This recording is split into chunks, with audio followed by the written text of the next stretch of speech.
Pernah nggak kalian merasa, di tengah keramaian, di puncak kesuksesan, tapi rasanya ada bagian dari diri yang hilang? Kalian tertawa, tapi mata kalian kosong. Kalian bekerja keras, tapi tidak ada gairah. Jika akhir-akhir ini kalian sering bertanya, kenapa saya nggak bisa nangis lagi? Atau kenapa saya nggak bisa benar-benar senang? Hati-hati teman-teman. Mungkin tanpa kita sadari, kita sedang menjalani hidup dengan hati yang sudah mati. Dan kita tidak tahu bagaimana cara menguburnya. Ini bukan sekadar lelah biasa, ini adalah krisis eksistensial.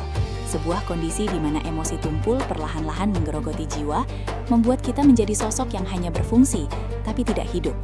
Ini adalah realitas yang jauh lebih menakutkan daripada kegagalan. Halo sahabat semua, senang banget bisa ngobrol lagi sama kalian.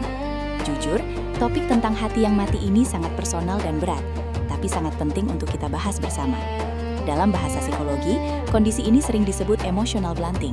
Ini bukan kiasan romantis loh, tapi kondisi nyata di mana sensor emosi kita mengalami kerusakan.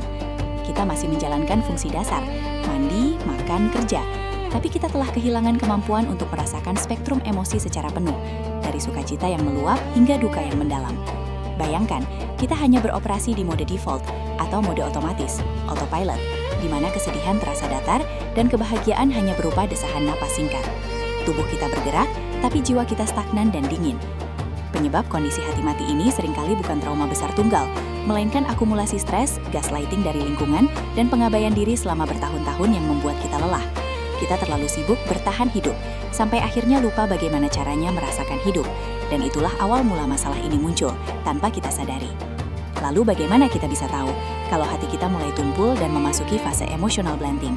Ciri-ciri utama yang paling sering muncul adalah hilangnya reaksi terhadap pemicu emosional yang kuat. Kalian melihat film yang seharusnya sangat sedih dan bisa menguras air mata, tapi air mata kalian tidak keluar sama sekali. Kalian mencapai target karir yang besar dan prestisius, tapi rasanya biasa saja, tidak ada euforia. Atau yang paling parah, kalian mulai cuek terhadap orang yang kalian cintai, bukan karena benci, tapi karena energi emosional kalian sudah habis dan tidak bisa menjangkau mereka lagi. Ini adalah mekanisme pertahanan diri yang kejam. Otak kita berpikir, jika saya tidak bisa menangani rasa sakit yang hebat ini, lebih baik saya matikan saja semua tombolnya, biar aman. Sayangnya, saat tombol sakit dimatikan, tombol bahagia dan gairah hidup juga ikut teredam total. Kita menciptakan zona aman yang ternyata adalah penjara batin yang sepi. Kita jadi robot yang sangat efisien dalam pekerjaan, namun kehilangan esensi kemanusiaan kita yang paling mendasar. Dampak jangka panjang dari memiliki hati yang mati ini sangat merusak kesehatan mental dan kualitas hidup secara keseluruhan. Ini adalah gerbang utama yang tidak terlihat menuju burnout yang parah dan depresi terselubung.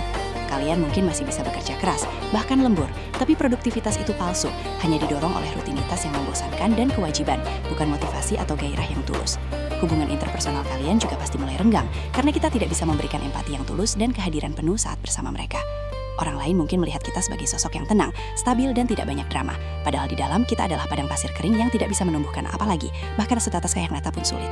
Kunci untuk keluar dari siklus hidup tanpa gairah ini adalah kesadaran, sahabat. Kita harus mengakui bahwa keadaan ini adalah penyakit serius yang butuh penanganan sesegera mungkin, bukan sekedar gaya hidup minimalis yang harus kita terima sebagai takdir. Pertanyaannya yang paling mendasar, bisakah hati yang sudah mati ini dihidupkan lagi? Jawabannya dengan tegas, ya bisa, tapi prosesnya butuh waktu, komitmen, dan keberanian untuk merasa sakit lagi. Langkah pertama adalah resensitization, yaitu melatih diri kita untuk merasakan lagi, termasuk rasa sakit. Coba mulai dari hal kecil, dengarkan musik yang dulunya sangat kalian cintai dan amati reaksi tubuh kalian, tanpa penilaian. Berhenti sejenak nih, detensikan kadil dekat media sosial. Beranikan diri untuk merasa bosan, karena kebosanan yang disengaja adalah lahan subur tempat emosi sejati mulai tumbuh kembali. Jangan takut jika tiba-tiba kalian menangis hebat tanpa alasan jelas. Itu adalah tanda positif bahwa sumbatan emosi kalian mulai terbuka dan hati kalian berdetak lagi. Proses penyembuhan ini tidak instan, ini seperti belajar berjalan lagi setelah lama lumpuh. Tapi demi kehidupan yang penuh warna dan gairah, perjuangan ini sungguh sangat layak untuk diperjuangkan sampai akhir. Gimana teman-teman? Kira-kira tips mana yang paling relate sampai hidup kalian saat ini? Apakah kalian merasa berada di tengah fase emotional blunting yang mengerikan ini? Coba share cerita kalian dan pengalaman kalian di kolom komentar di bawah ya. Saya janji akan baca semua cerita kalian satu persatu, dan kita bisa saling menguatkan. Kalau video yang membahas tentang kesehatan mental dan hidup tanpa gairah ini bermanfaat, jangan lupa kasih like, subscribe, dan share ke teman-teman lain yang mungkin sedang berjuang tanpa suara. Ingat, kalian tidak sendirian dalam perjalanan ini. Sampai jumpa di video berikutnya, dan tetap semangat menjalani hidup yang penuh makna. Ciao!